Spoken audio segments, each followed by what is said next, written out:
નમસ્કાર વિદ્યાર્થી મિત્રો, હું છું સંદીપ સર। આજે આપણે જોઈશું ઉદાહરણ 1.13। આ ઉદાહરણ લગભગ 4 માર્કમાં પણ પૂછાઈ શકે છે। તો આપણે પહેલા ઉદાહરણની ડિટેલ જોઈ લઈએ કે ઉદાહરણમાં આપેલું શું છે। તો એક પરમાણુ છે ને પરમાણુના ન્યુક્લિયસનો વિદ્યુતભાર કેવો હશે? ધન, એ આપણને ખબર છે। અને જે ઋણ વિદ્યુતભાર છે એ ઋણ વિદ્યુતભાર સમગ્ર પરમાણુમાં સરખી રીતે વહેંચાયેલો છે। હવે આપણને એ પણ ખબર છે કે પરમાણુ કેવો હશે? વિદ્યુતની દ્રષ્ટિએ તટસ્થ, અને કે જેટલો ધન વિદ્યુતભાર હશે તેટલો જ ઋણ વિદ્યુતભાર હશે। તો ધન વિદ્યુતભાર કેટલો અને ઋણ વિદ્યુતભાર કેટલો એ આપણે પહેલા જ લખી લઈએ। તો ન્યુક્લિયસમાં આપણને ખબર છે પ્રોટોનની સંખ્યા શેના વડે દર્શાવે છે? Z વડે। તો Z ગુણ્યા વિદ્યુતભાર કોનો? ઇલેક્ટ્રોનનો કે પ્રોટોનનો સરખો જ આવે છે, યાની કે Ze। ધન વિદ્યુતભાર કેટલો હશે? ધન વિદ્યુતભાર જો આપણે લખીએ તો કેટલો હશે? Plus Ze।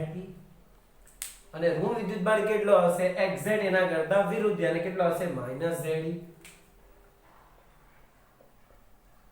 તો ઋણ વિદ્યુતભાર જો લખીએ આપણે તો કેટલો હશે? માઈનસ Ze, yani કે પ્લસ Ze અને માઈનસ Ze। તો કુલ વિદ્યુતભાર કેટલો થશે? 0। હવે અમને દાખલામાં ત્રણેક જગ્યાએ વિદ્યુત ક્ષેત્ર ગણવાનું કીધેલું છે। એક તો બહારના કોઈ પોઈન્ટ ઉપર, એક તો સપાટી પર અને અંદરનો કોઈ પણ પોઈન્ટ। તે ત્રણ પોઈન્ટ લઈ લઉં છું। અહીંથી એક બહારનો પોઈન્ટ લઈ લઈએ, આ એક સપાટી પરનો પોઈન્ટ છે, અને અંદરનો પોઈન્ટ હું અહીંયા ન્યુક્લિયસની ત્રિજ્યા સુધી લઉં છું। આ બાજુ પણ લઈ શકો છો, પણ બધી બાજુ જવાબ સરખો જ આવવાનો છે, તો બેટર છે કે આપણે અહીંયા સુધી લઈ લઈએ। હવે જો અહીં આ પોઈન્ટ ઉપર, આ પોઈન્ટ પર મારે વિદ્યુત ક્ષેત્ર ગણવું હોય કે જે પરમાણુની બહાર છે, તો ત્યાં વિદ્યુત ક્ષેત્ર કેટલું થશે? E સૂત્ર આપણને ખબર છે, શું થાય? kq/r²। તો કે કુલમનો અચળાંક છે 9 ન્યૂટન છે, પણ q કેટલો? તો q જોવા જાય તો અહીંયા આ પોઈન્ટ પરથી જોઈએ તો એમાં આ ભાગ બે આવી ગયો અને આ આખો ભાગ આવી જશે। તો આપણને ખબર છે આખા પરમાણુનો વિદ્યુતભાર તો કેટલો છે? પ્લસ Z અને માઈનસ Z, કેટલો થઈ જાય? 0। તો q કેટલો છે? 0, યાની કે વિદ્યુત ક્ષેત્ર પણ કેટલું થઈ જશે? 0। યાની કે r અંતર લઈ લઈએ તો r અંતર અહીંયા વિદ્યુત ક્ષેત્ર કેટલું થવાનું છે? 0। એ જ વસ્તુ સપાટી પર પણ થશે। કેમ? કારણ કે સપાટી પર પણ શું થવાનું છે? જેટલો ધન વિદ્યુતભાર છે તેટલો આખો અંદર ઋણ વિદ્યુતભાર પણ આવી ગયો, તો અંદર કેટલું થઈ જશે? અહીં સપાટી પર E કેટલું થઈ જશે? 0। જે મેઈન ગણતરી ગણવાની છે એ અહીં કોઈ બિંદુ, આ બિંદુ, આ બિંદુ, મેં અહીં બિંદુ લઈ લીધું છે, એને હું નામ આપી દઉં છું r'। r પણ કહી શકો છો, પરંતુ r' કહીશ, અહીંયા r આપણે યુઝ કરી દીધું છે। હવે એમાં ગણતરીમાં થોડી ઘણાને ગડબડ પડે છે। એનું કારણ છે કે લોકો ઘનતાથી ગણે છે। આપણે એને થોડું સરળ બનાવવાની કોશિશ કરીએ। હવે સમજો, આટલો ભાગ, આટલું સર્કલ આપણે જોઈ લઈએ, આટલેથી આટલું, તો એટલા ભાગમાં ધન વિદ્યુતભાર કેટલો છે?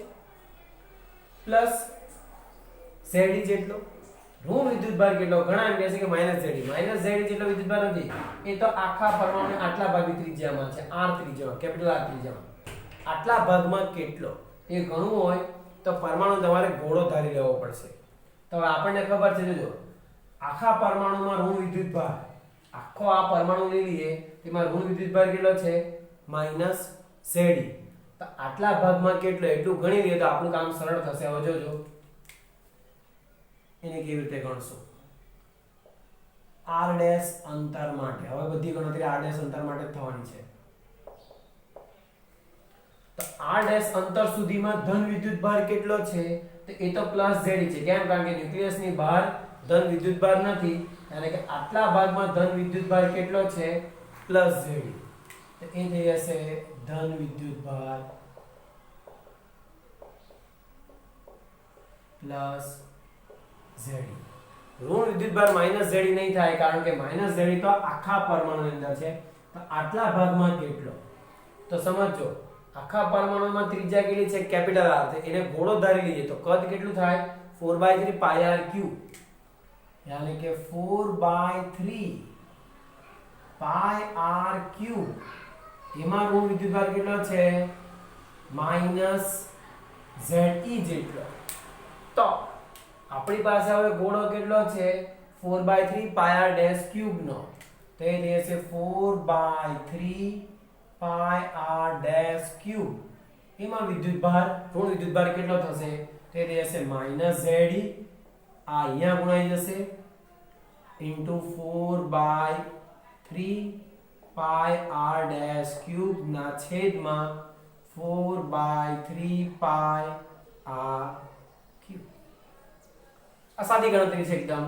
4/3 pi કેન્સલ થઈ જશે તો બચશે કેટલો ઋણ વિદ્યુતભાર માઈનસ ZE આ r ડેશ ક્યુબ ના છેદમાં r cube.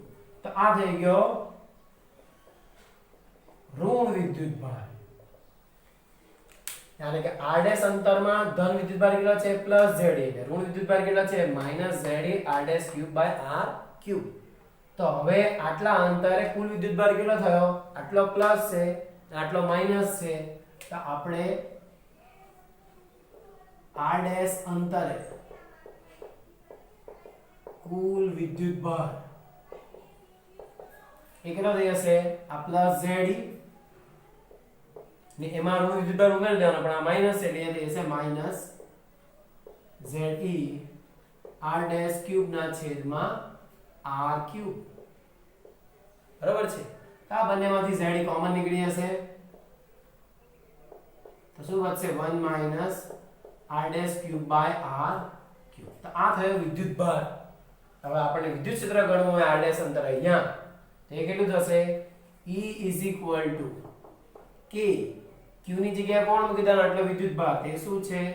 ZE 1 minus r dash cube by r cube by અંતર કેટલું છે? r dash square. હજુ તમે આને સાદુરૂપ આપીને પણ આગળ ગણી શકો છો કે આને અહીંયા ગુણી કાઢશો અને છેદમાં એને લઈ લેશો, પણ એ છેલ્લે તો સરવાળે તમારો જવાબ આવો જ આવવાનો છે, કોઈ આંકડો નથી આવવાનો. તો આ તમારો જવાબ રહેશે KZE 1 minus r dash cube by r cube ને આ રહેશે r ડેશ સ્ક્વેર. એટલે આપણે KQ બાય r સ્ક્વેર પણ છેલ્લે છેદમાં r ડેશ સ્ક્વેર તમારો આવશે. તો આ રીતે આ ઉદાહરણ 1.2 ગણી શકાય છે. તમે ઘનતામાં નહીં જાઓ તો આ સરળ રીત થઈ શકે છે. તો આ રીતે તમે ગણી શકો છો.